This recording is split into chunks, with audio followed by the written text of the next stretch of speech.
Hello there, I'm Brian Hyde, and this is Nowhere to Hide. I don't know about you. I don't spend a lot of nights lying awake wondering, is the legislature spending my tax dollars wisely?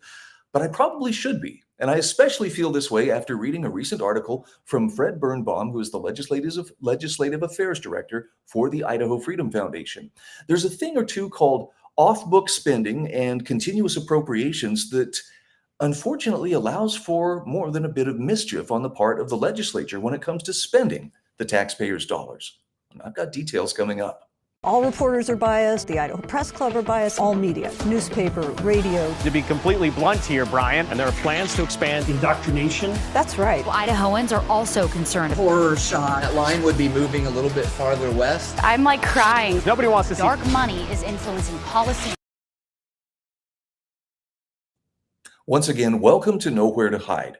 So we're going to be talking about our tax dollars, which we talk about a lot, but like a lot of people, I know that I've always had a little bit of naivete as far as, well, there's processes and there are checks and there are balances and there are rules and laws that have to be followed to make sure that no one is abusing those taxpayer dollars, or at least, squandering them or using them unwisely.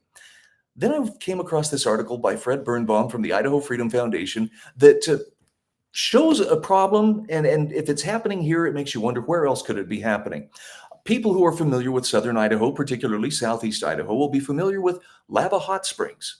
And this article is how the funding for Idaho's Lava Hot Springs public recreation area has disappeared. But has it really disappeared? In other words, is it still taking place? Let's take a look at Fred's article, and maybe you'll have some questions, kind of like I did. Fred explains that the Joint Finance Appropriations Committee, which you'll hear referred to as JFAC, met earlier this spring in their interim meeting to review continuous appropriations. And these are funds that have no set appropriation. They're off budget. They're perpetually expended unless some other action is being taken by the legislature. So in practical terms, he says, this means there's no annual appropriation, and historically, there's no review of these funds by JFAC.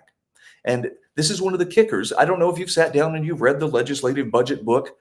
Most of us haven't, but thank goodness there are people with, long attention spans whose job is to sort that out and make sure that everything is being done above the board. Well, look at what we found here.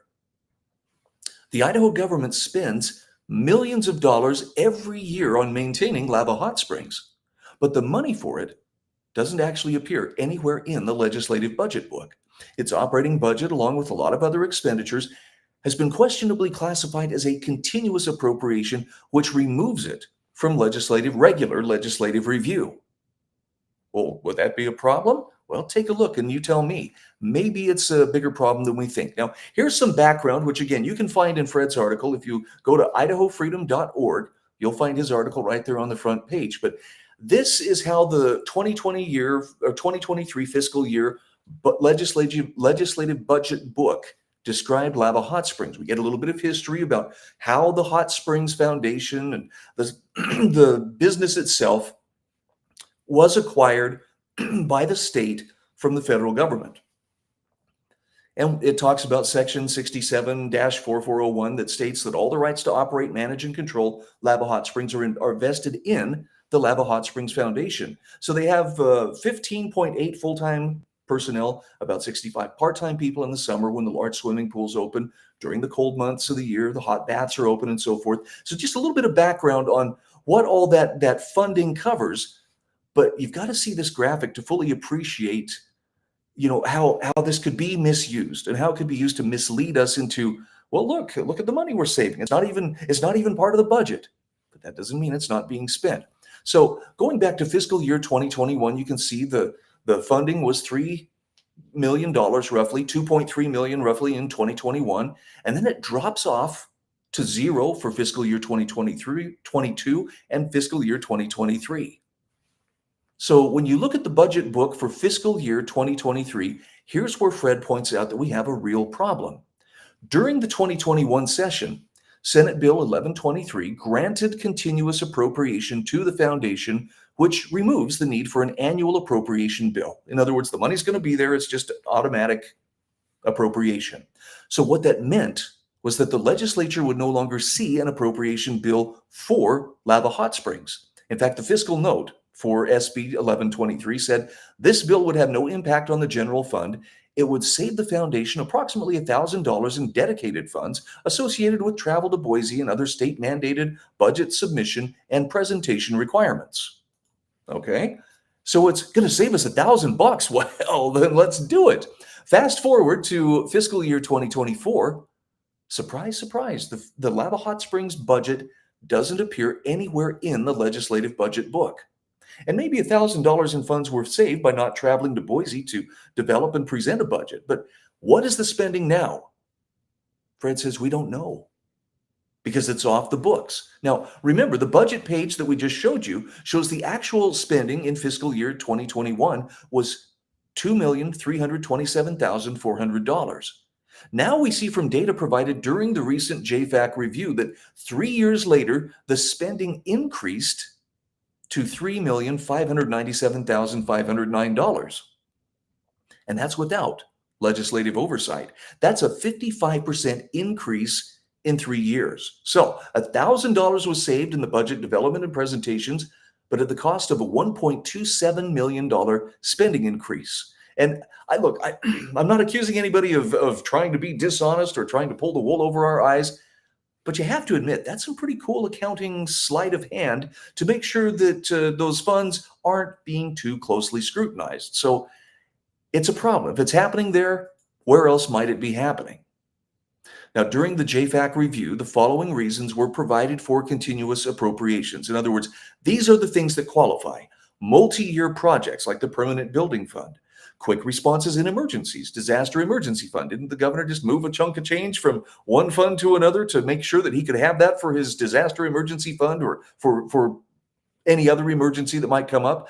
Payments are that individuals are eligible for. They call that the Special Benefit Payment Fund. That's what's required. And the problem is it doesn't appear that Lava Hot Springs fits these reasons. In fact, Fred says, as we review the details of the fiscal year 24, $2.94 billion in actual expenditures for continuous appropriations, he says we would note that many of them don't fit those reasons. And the problem is they're generally not part of the actual expenditures as reported by the legislature's Budget and Policy Office. So the Budget and Policy Office reported fiscal year 24 actual expenditures were $12.33 billion. That means roughly 20% of all actual expenditures are off the books. I don't know, you could do a lot with that kind of money. So one reason not given for continuous appropriations is shielding spending from the public view.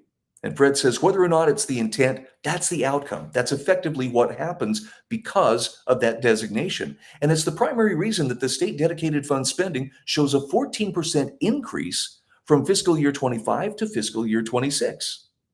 Now, it didn't actually decrease from fiscal year 25 to fiscal year 26, but it didn't actually decrease by that amount. Why? Because the funds were moved off the books and they weren't included in the totals. Isn't that kind of a neat trick? He says there's more to come on this topic as we investigate this further. And please understand, this is not about, boy, there's got to be some way to go out there and cause problems and complications for these legislators. This is about making sure that Idaho's government, and particularly the way that the legislature appropriates funds taken from the taxpayers, is done out in the open in a fully transparent manner, and that it's accountable for how those funds are appropriated, how they're spent. So maybe this doesn't bother you. I don't know. Maybe you enjoy going to Lava Hot Springs. Maybe that's, a favorite family pastime. But if it's happening in that area, it does raise the question, how many other places is this happening as well? And you can be thankful that you have people who are hyper-focused on those little details, willing to read and the reports, willing to attend the boring meetings, willing to crunch the numbers and make sense of it all so that we can have that accountability. Because without it, well, the taxpayers start to look pretty much like wallets or purses to those who are in the legislature, and pretty much it's seen as our money. I'm grateful that Fred has blown the whistle on this. Again, more to come. If you do happen to visit Lava Hot Springs, just keep in mind that there's a little bit of a question mark hanging above that operation as we speak. I'm Brian Hyde, and this is Nowhere to Hide. All reporters are biased. The Idaho Press Club are biased. All media, newspaper, radio. To be completely blunt here, Brian, and there are plans to expand Indoctrination. That's right. Idahoans are also concerned. Horror shot. That line would be moving a little bit farther west. I'm like crying. Nobody wants to see Dark money is influencing policy.